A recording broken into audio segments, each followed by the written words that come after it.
Hello मंडळी, रामराम, नमस्कार, सत श्री अकाल आणि आदाब. मी अक्षय मिलन काळे आणि माझ्यासोबत माझे मित्र मयुरेश गोखले. जसे आधीच्या व्हिडिओमध्ये आम्ही सांगितले त्याप्रमाणे आपल्या पुढे घेऊन येतो आहे आमची व्हिडिओ सिरीज, जिचं नाव आहे काळे गोखले. गोखले काळे. बरं, दोन्ही ठेवूयात, काळे गोखले आणि गोखले काळे. नमस्कार. आणि हा उपक्रम आम्ही सुरू करतो आहे नागपूर महानगरपालिकेच्या स्वामी विवेकानंद स्मारक येथून. या उपक्रमात आम्ही नागपुरातील प्रसिद्ध आणि त्यांच्या कामगिरीने प्रसिद्ध झालेल्या व्यक्तींच्या मुलाखती घेणार आहे. मग ते समाजकारणी असो, राजकारणी असो, क्रीडा क्षेत्रातले असो किंवा संगीत साहित्य कुठल्याही क्षेत्रातले असो. प्रयत्न हाच आहे की भरपूरशा मोठ्या व्यक्तिमत्वांबद्दल भरपूर लोकांना जाणून घ्यायचं असतं आणि तसेच आजच्या तरुण पिढीला अनेक प्रश्न भेडसावत असतात, त्यांना खूप काही गोष्टी जाणून घ्यायच्या असतात. तर आजचा आमचा पहिला नवा उपक्रम काळे गोखले आणि गोखले काळे ह्याची सुरुवात करूया. चला तर मग चलायचं. चला.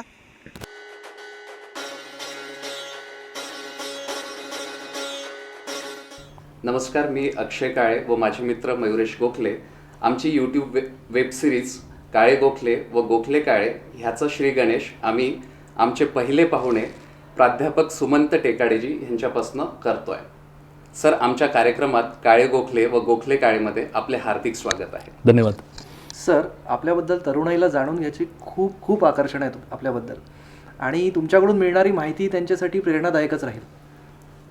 सर, याच अनुषंगाने आम्ही आपल्यापुढं काही प्रश्न घेऊन आलो. जे प्रश्न आजच्या तरुणाईला व सगळ्या संपूर्ण महाराष्ट्राला ऐकून घ्यायला व जाणून घ्यायला नक्कीच आवडतील.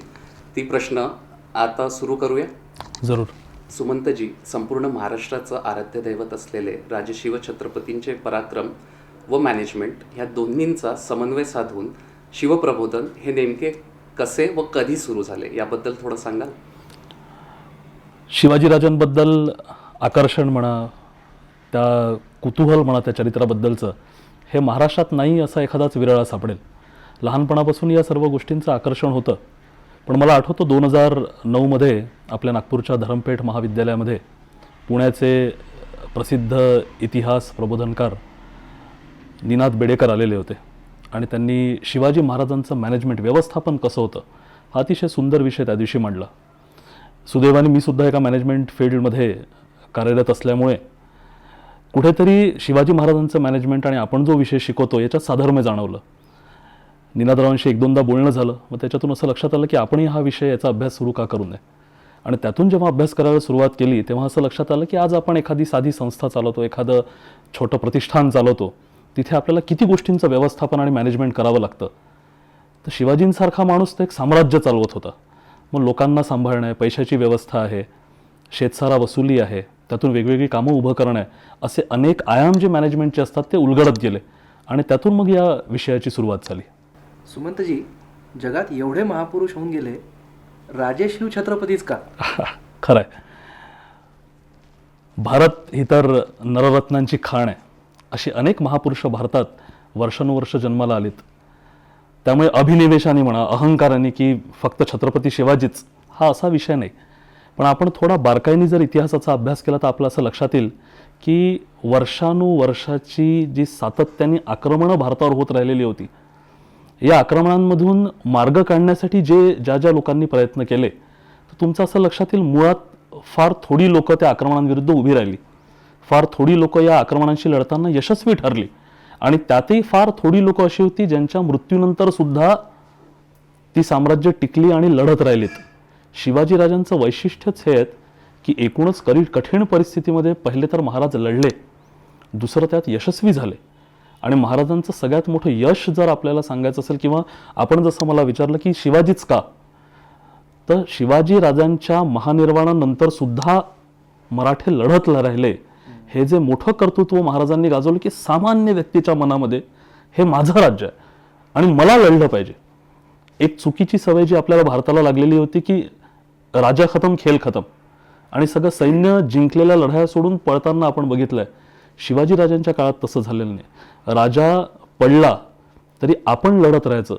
निष्ठा ही व्यक्तीवर नाही, निष्ठा ही साम्राज्यावर, निष्ठा झेंड्यावर, हे शिवाजीराजांनी शिकवलं. तर मला असं वाटतं आज आपण कुठलाही बिझनेस उभा करताना, कुठली संस्था उभा करत असताना आपल्या लोकांमध्ये हा आत्मविश्वास जर टाकू शकलो की मी त्या संघटनेचा एक घटक आहे आणि मला लढायचं आहे, मला काम करायचं आहे, तर मला असं वाटतं आपण शिवाजीराजांकडून बऱ्याच गोष्टी शिकू शकतो. खरे सुमनजी, मी सुद्धा याच्यामुळे फार काही शिकलो आहे की निष्ठा ही व्यक्तीवर नव्हे तर साम्राज्यावर. बरोबर. मला सुद्धा याचा फार उपयोग होणार आहे. बरोबर. सुमनजी, जसं सगळ्यांना माहिती आहे, आपण आपले उच्च शिक्षण बंगळूर युनिव्हर्सिटीतनं केलेलं आहे व आपण विप्रोमध्ये 2 वर्ष HR म्हणून कार्यरत सुद्धा होतात. खरं. आज जर का बघितलं तर आजच्या स्टेजला, आजच्या परिस्थितीला आपण बलाढ्य पगारावर नोकरीवर असता. तर आपण हे मिस करता, आपण हे पॅकेज, आजकाल सो कॉल्ड पॅकेज ही भाषा होते, आपण हे मिस करता. अक्षय, मला मुळात असं वाटतं की व्यक्तीला जिथे आनंद मिळतो, जिथे त्याला समाधान मिळतं, ते खरं प्रोफाईल आणि ते खरं पॅकेज असतं. तराजू प्रत्येकाचे वेगवेगळे आहेत. काही लोक पैशामध्ये ते मोजू शकतात, काही लोक समाधानात ते मोजू शकतात. विप्रोमध्ये काम करण्याचा अनुभव, एवढ्या मोठ्या कंपनीसोबत राहण्याचा अनुभव, त्यांचं प्रोफेशनल ॲटमॉस्फिअर, या सगळ्या गोष्टींचा एक छाप असतं, एक प्रभाव असतो. बरंच काही तिथे शिकायला मिळालं. पण शेवटी कुठेतरी आपण ज्याला म्हणतो की फक्त मी आणि माझं घर एवढाच विषय घेऊन चालायचं का, हा विषय तेव्हापासूनच डोक्यात होता. आणि मग असं ठरलं की हे एवढंच आयुष्य नाही, काहीतरी वेगळं करणंही आवश्यक आहे. आणि त्यातून मग पुढे नागपूरला आलो. शिवाजी महाराजांसारखा एवढा मोठा विषय हाती घेतला, त्याच्यावर अभ्यास सुरू केला. पण आज मागे वळून पाहताना असं वाटत नाही की ते जे केलं ती चूक होती म्हणून. इथे जे समाधान मिळतं आहे ते कदाचित तिथे मिळालं नसतं. नक्कीच चूक नव्हती सर. आणि आपण जे काही करताय, समाज प्रबोधनाचं काम करताय, फार उत्तम करताय. त्या अनुषंगानं आजच्या तरुणाईला खूप चांगला मेसेज जातोय. धन्यवाद. सुमनजी, आम्हाला माहिती आहे की आपण एकपाठी आहात. आम्ही जेव्हा इतिहासाचा अभ्यास करायचो आमच्यासाठी हे फार कठीण होतं की लढाया, त्यांची वर्ष, त्यांची सगळी माहिती आपण कसे काय लक्षात ठेवता. हे सगळं इतिहास जेव्हा आम्ही तुमचं ऐकतो तेव्हा आम्ही भारावून गेलेलो असतो की तुम्हाला सण वार अगदी सगळे प्रत्येक क्षण असं वाटतं की तुमच्या डोळ्यासमोर गेलेलं आहे. कसं काय तुम्ही हे साध्य करता? मला त्यात काही विशेष वाटत नाही. याचं कारण आहे की माणूस जेव्हा एखाद्या गोष्टीमध्ये इंटरेस्ट घेतो तेव्हा त्या गोष्टी त्याला लक्षात ठेवण्याची आवश्यकता नसते. आपण शाळेमध्ये अनुभव घेतला असेल की एखादा विषय जो फार कठीण असतो तो फक्त आपण म्हणण्यासाठी कठीण आहे, पण त्याच वेळी एक दुसरा विषय असतो ज्यात आपल्याला रुची असते, तिथलं आपलं सगळं पाठ असतं. किंवा आपण नेहमी म्हणतो की या मुलाला अभ्यासात रुची नाही, याला गती नाही, पण तुम्ही त्याच वेळेस बघता की त्या मुलाला क्रिकेटचे कदाचित सगळे पराक्रम लक्षात आहेत. त्यामुळे बुद्धिमत्ता असतेच, आपण रुची कशात घेतो याच्यावर आहे. तर मला तर अनेकदा मी तरुणांना म्हणेल की ज्या विषयामध्ये तुम्हाला रुची आहे त्या विषयात जर आपण स्वतःला झोकून दिलं तर अशा गोष्टी लक्षात ठेवणं की चमत्कारांचा भाग नाही, ती प्रक्रिया स्वाभाविक घडत असते. सुमनजी, तुम्ही सांगितलेल्या किस्स्यांमधून एक किस्सा मला आठवतो, ज्यात आपण असं मला बोलले होता की बंगळूरला जाताना आपण ट्रेनमध्ये बाराखडीचं कन्नडचं पुस्तक घेतलं आणि संपूर्ण कन्नड तुम्ही तिथनं शिकले. तर त्याबद्दल आम्हाला काही सांगू शकाल? मला आठवतं माझ्या MBAच्या शिक्षणासाठी मी कर्नाटकात होतो. तिथे बंगलोरला राहत असताना असं लक्षात आलं की ही यांची मातृभाषा आहे, सगळे लोक कन्नडमध्ये व्यवहार करतात, आपण त्या प्रांतात राहतो, ऐसा देश वैसा भेस या म्हणीप्रमाणे आपण त्या प्रांतात राहतो, तर यांची भाषा का शिकू नये. माझा नेहमी एक मत राहिलेलं आहे की आपण ज्या प्रांतात राहतो तिथली भाषा आपण शिकलो तर आपण त्या लोकांशी हार्ट टू हार्ट संवाद आपण ज्याला म्हणतो तो आपल्याला साधता येतो.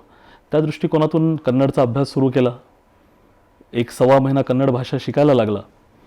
पण मग कर्नाटकातले सगळे फलक म्हणा, बोर्ड म्हणा, हे सगळे कन्नड भाषेत लिहिलेले राहायचे. सहज मनात विषय आला की कन्नड लिहायला वाचायला का शिकू नये.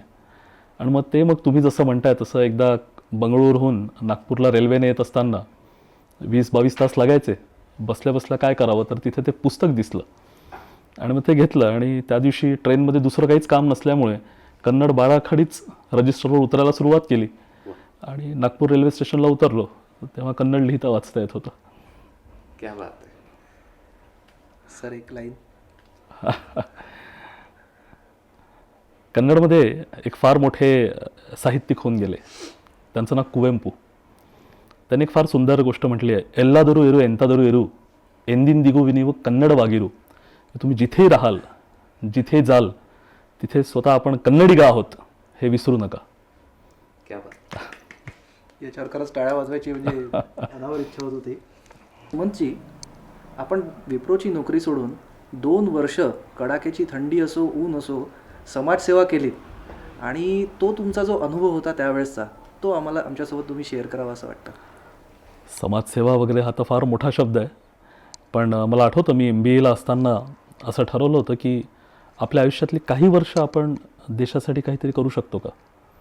अनेक देशांमध्ये मी पाहिलं तिथे पद्धती आहेत की ग्रॅज्युएशनपर्यंतचं शिक्षण पूर्ण झालं की कंपल्सरी 1-2 वर्ष मिलिटरीमध्ये काम करणे, समाजासाठी काम करणे, तिथली पद्धत आहे, तिथलं सिस्टम आहे. याच्यामुळे मुलांमध्ये एक दृष्टिकोन डेव्हलप होतो की मी समाजाचं काहीतरी देणं लागतो. एकांगी विकास हा नेहमीच घातक असतो की फक्त पैसा आणि फक्त मी आणि माझं घर. त्यामुळे MBAला शिकत असतानाच असा निर्णय झाला होता की मी 2 वर्ष स्वतःच्या आयुष्यातली अशा एका विषयाला देणार आणि त्याच्यानंतर विप्रोमध्ये नोकरी मिळाली. 2 वर्ष तिथे राहिल्यानंतर मी त्या पदाचा राजीनामा दिला आणि अमरावतीला, विदर्भामध्ये आपलं जे अमरावती आहे, तिथे 2 वर्ष मी राष्ट्रीय स्वयंसेवक संघाचा पूर्णवेळ प्रचारक म्हणून काम केलं. या सगळ्या कार्यकाळामध्ये संघाचं काम तिथे एस्टॅब्लिश करणं, ते वाढवणं, कार्यकर्त्यांचा संच निर्माण करणं, जो आहे त्याचं डेव्हलपमेंट करणं, अशी विविध प्रकारची कामं त्या सगळ्या कामामध्ये आपल्याला करावी लागतात. अशी विविध प्रकारच्या गोष्टी त्या सर्व कार्यामध्ये आपल्याला तिथे कराव्या लागतात. त्यात खारीचा वाटा म्हणून माझ्या आयुष्यातली 2 वर्ष मी त्या भागात जाऊन तिथे काम केलं. पण आज मी आत्मविश्वासाने म्हणू शकतो की ती 2 वर्ष आयुष्याला दिशा देणारी वर्ष ठरलीत. कारण भारत आपण जो म्हणतो हा फक्त शहरांमध्ये राहणारा, फक्त उच्चभ्रू वस्तीत राहणारा असाच नाही आहे. आजही असे अनेक लोक आहेत की जे स्वातंत्र्यानंतरही खरा स्वातंत्र्याचा उपभोग घेऊ शकले नाही. अशा अनेक लोकांना त्या काळामध्ये जवळून पाहण्याची संधी मिळाली. त्यामुळे कदाचित पुढच्या आयुष्याच्या काळामध्ये असं काहीतरी कार्य उभं करताना मला वाटतं की 2 वर्ष त्या सगळ्या कामाचा पाया ठरतील असा मला आत्मविश्वास आहे. सुमनजी, आपण समाजाचं काहीतरी देणं लागतो हे खरंच आजच्या तरुणाईनी लक्षात ठेवण्यासारखी गोष्ट आहे. एक आपल्या या सगळ्या मुलाखतीमधून तरुणाईला ह्या बऱ्याच गोष्टी शिकायला मिळणार आहेत हे आता मला हळूहळू लक्षात येत आहे. सुमनजी, आजवर आपले शिवप्रबोधनाचे हजारांवर कार्यक्रम झाले. आता नुकतेच आपण कृष्णनीतीवर बोलू लागलात. मला असं या अनुषंगानं असं विचारावंसं वाटतंय की नेमकं आपलं ध्येय काय व आपण आपल्या ध्येयापर्यंत पोचलात का. दुसऱ्या प्रश्नाचं उत्तर आधी देतो. चालेल. ध्येयापर्यंत इतका सहजासहजी पोचता येत नाही, कारण ध्येय ही उच्च असतात, ती मोठी असतात. कदाचित आयुष्याची शेवटची काही वर्ष राहतील तिथे म्हणता येईल की त्या ध्येयापर्यंत पोचता आलेलं आहे. पण एक निश्चित असतं की काही ध्येय असतात जी लाँग टर्म असतात, जी दूरची असतात, आणि काही ध्येय जी असतात की त्या ध्येयापर्यंत पोहोचवणारी, ज्याला आपण म्हणतो शॉर्ट टर्म गोल्स असतात. त्यातले काही टप्पे सध्या पूर्ण झाले असं मी फक्त म्हणू शकेल. शिवचरित्राचा अभ्यास करताना वारंवार एक गोष्ट लक्षात येत होती की शिवचरित्राचे धागे कुठे ना कुठे श्रीकृष्णाशी जोडले गेलेले आहेत. आपण ज्याला कृष्णनीती म्हणतो की व्यक्तिगत शपथ, व्यक्तिगत मान अपमान नाही, जेव्हा देशाचा विषय येतो तेव्हा मी ॲज अ इंडिव्हिज्युअल मी नगण्य आहे. मी त्या विशाल सागरातला एक फक्त बिंदू आहे. त्यामुळे आपण अनेकदा पाहतो की एखाद्या चांगल्या कामासाठी पैसा उभा करायचा आहे, सामाजिक कार्य आहे, लोकांकडून त्या पैशाची अपेक्षा आहे. पण अनेक वेळा आपण स्वतःचा अहंकार बाजूला करू शकत नाही की नाही मी प्राध्यापक आहे, नाही मी हेड ऑफ द डिपार्टमेंट आहे, नाही मी मॅनेजर आहे, मी लोकांकडे पैसे मागायला जाणार नाही. पण आपण तिथे एक महत्त्वाची गोष्ट विसरतो की हा पैसा आपण स्वतःच्या घरासाठी मागत नाही आहे. आज देशात कुठे महापूर आला आहे, कुठे मोठा आघात झाला आहे, कुठे सुनामी आली आहे, तिथल्या माझ्या बांधवांसाठी जर पैसा हवा असेल तर तो माझ्यासाठी तो अपमान नाही आहे पैसा मागणं, ते देशाचं काम आहे. मग जसं कृष्णाने आदर्श घालून दिलेत की वेळप्रसंगी खोटं बोलावं लागलं तरी देशासाठी ते खरंच असतं, हे आदर्श वारंवार शिवचरित्रात दिसत होते. आणि म्हणून मग असं वाटलं की एकदा ते कृष्णचरित्रसुद्धा उलगडून पाहावं. आणि ती पानं चाळत असताना असं लक्षात आलं की ही कृष्णनीती आहे जी आज आपल्या देशाला तारू शकते. आज देशातल्या अनेक समस्यांवर रामबाण उपाय जर आपल्याला बघायचा असेल तर आपल्याला कुठेतरी त्या कृष्णाच्या राजकारणाकडे जावं लागेल. अगदी बरोबर आहे सर. तुमचं ध्येय खूप मोठं आहे आणि त्याला उत्तम गती लाभो अशीच आम्ही ईश्वरचरणी प्रार्थना करतो. धन्यवाद. फक्त आमचं एवढंच म्हणणं आहे, आमच्यासारख्या विद्यार्थ्यांना आपल्या ध्येयाकडे जाताना कुठेतरी सामावून घेऊन सोबत नेत चला. जरूर. आणि तुम्ही पहिला जो प्रश्न विचारला की आयुष्याचं ध्येय काय, तर मला असं वाटतं की हे जे सगळे विषय आहेत ते शिवचरित्र असो, ते कृष्णचरित्र असो, त्यातून आज मी काय शिकू शकतो? कारण ही सगळी चरित्र उलटली आहेत. हा आता इतिहास झालेला आहे. आज कदाचित ते पुन्हा येऊ शकत नाही. पण मग आज जयंत्या, पुण्यतिथ्या फक्त उत्सव म्हणून साजऱ्या करायच्या, कुठेतरी डॉक्युमेंटेड कागद हवा म्हणून साजऱ्या करायच्या आहेत, की आजही आम्ही या सगळ्या चरित्रांकडून शिकून माझ्या आयुष्यात मी काहीतरी करू शकतो ही प्रेरणा घेण्यासाठी करायच्यात. मग असा एक विचार गेली काही वर्ष मनात घोळत असताना असं लक्षात आलं की आता या विचारासाठी झोकून द्यायचं. आज लहान मुलांपर्यंत, तरुणाईपर्यंत ही सगळी चरित्र पोचवायची. ती जितक्या प्रभावी पद्धतीने या सगळ्या मुलांसमोर मांडता येतील तेवढीच आमची नवीन जनरेशन, आमची तरुणाई यातून शिकून आपल्या आयुष्यात आम्ही काहीतरी करू शकतो. असं या सर्व मोठ्या चरित्रांचा आदर्श आपल्या डोळ्यांसमोर ठेवून ही तरुणाई जर पुढे जात राहिली तर मला ठाम विश्वास आहे की एक चांगल्या प्रकारचा भारत, एक चांगल्या प्रकारचं भविष्य आपण या सर्व तरुणाईमध्ये पाहू शकतो. सुमंतजी, आजकाल आपण पाहतोय की 2020चा फार क्रेज लोकांमध्ये वाढत आहे. त्या मॅचेस सुरू होतात आणि लगेच संपतात. तसंच आता एक आपण असं करणार की आम्ही तुम्हाला काही त्याला रॅपिड फास्ट राऊंड आपण म्हणू किंवा हलके फुलके प्रश्न म्हणू, आम्ही तुम्हाला ते विचारणार आणि तुम्हाला त्याची एका शब्दात किंवा एका वाक्यात उत्तरं द्यायची आहे. म्हणजे तुम्ही मला कात्रीत धरणार आज? असं नाही म्हणू शकत आम्ही. तुमच्या उत्तरावर अवलंबून आहे ते. हिंदुस्तान की इंडिया? हिंदुस्तान. मॅनेजमेंट गुरु राजे छत्रपती की श्रीकृष्ण? दोघे. हल्दीराम की चितळे? घरचं श्रीखंड. वा. समाज प्रबोधनकार की शिक्षक? समाज प्रबोधनकार. हा जरा प्रश्न. बीजेपी की शिवसेना? समाजकारण. सर, तुम्ही मला कात्रीत धरताय. सुश्रुत की जान्हवी? परिवार. वा, क्या बात. तुम्ही नाही येणार वाटतं कात्रीत. नागपूर, पुणे की मुंबई? भारत. वा, क्या बात आहे. खरंच मला म्हणजे आनंद होतोय की मी हे रॅपिड फास्ट राऊंड तुम्हाला विचारलं आणि त्याच्यातून मिळणारे उत्तराचा जास्त आनंद झाला. आता मी अक्षयना विनंती करतो की त्यांनी थोडासा प्रयत्न करावा तुम्हाला कात्रीत पकडायचा. सर, आपण तत्कालीन शिवराज्यात आपण जर असतात तर ते त्यांचा एक भाग असता तर तुम्ही काय होणे पसंत केले असते? शाहीर.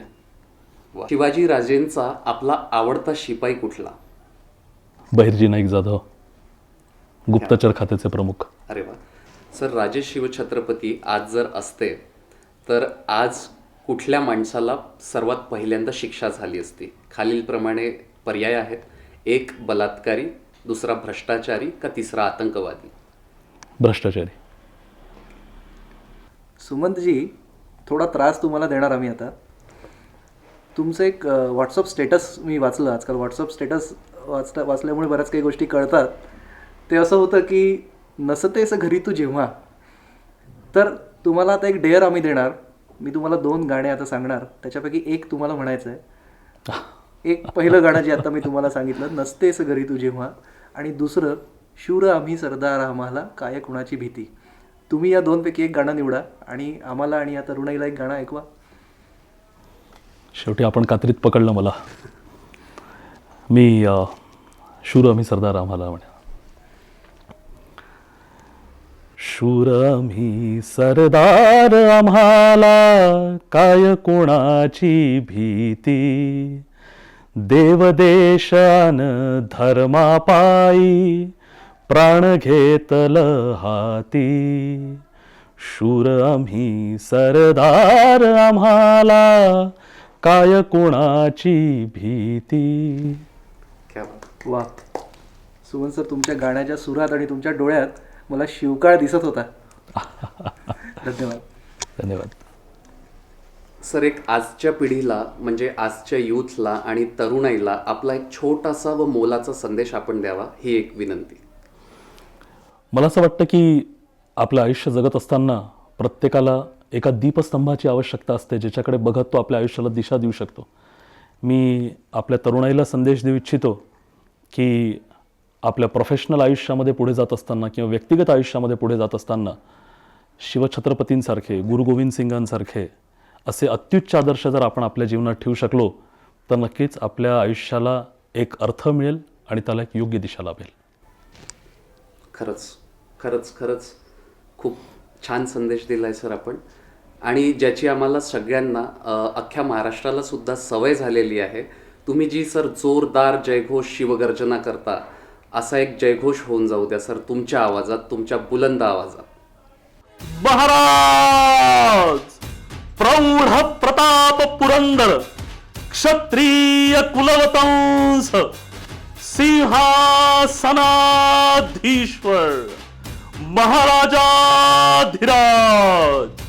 राजा शिवछत्रपती की जय. सर नेहमीप्रमाणे आपली शिवगर्जना व तो जयघोष त्या बुलंद आवाजात आज ऐकून परत रोमांचित झालो व ती ऊर्जा आम्हाला मिळाली. आम्ही सुरू केलेल्या काळे गोखले व गोखले काळे या यूट्यूब वेबसिरीजचा आज पहिला एपिसोड आम्ही तुमच्यासोबत शूट केला. आपण मार्गदर्शनपर किंवा आपले अभिप्राय आम्हाला नक्कीच सांगा. मला कौतुक आणि अभिनंदन दोन्ही करावंसं वाटतंय आपलं, कारण आज तरुणांपर्यंत अशा प्रकारचे विषय पोहोचण्याची माध्यमं दुर्दैवाने कमी होत चाललेली आहेत. तिथे हा एक स्तुत्य उपक्रम आहे की तुमच्यासारख्या तरुण मंडळींनी अशा प्रकारचं एक पाऊल पुढे टाकणं की ज्याच्या माध्यमातून आपल्या तरुणाईला अशा गोष्टींबद्दल सुद्धा माहिती मिळेल. हे खरंच कौतुकास्पद आहे आणि मी आपणा दोघांचे अभिनंदन करतो. खूप खूप धन्यवाद सर. काळे गोखले गोखले काळे वेब सिरीजमध्ये आपण आता सुमनजी टेकाडे यांना ऐकले. त्यांचे मार्गदर्शन तरुणाईला नक्कीच उपयोगी पडेल. सुमनजी टेकाडे यांनी वेळ दिल्याबद्दल मी त्यांचे आभार मानतो. आणि काळे गोखले गोखले काळे वेब सिरीज यांच्याकडून एक छोटीसं गिफ्ट आम्ही तुम्हाला हे देतो आहे. धन्यवाद. आणि तुम्हाला पुढच्या तुमच्या वाटचालीसाठी काळे गोखले गोखले काळे सिरीजकडून शुभेच्छा. धन्यवाद. धन्यवाद. आणि मित्रांनो, आपण लवकरच भेटूया काळे गोखले आणि गोखले काळेमध्ये एका नवीन व्यक्तिमत्वासोबत आणि एक परत नवीन प्रश्न आणि नवीन प्रेरणा. नमस्कार.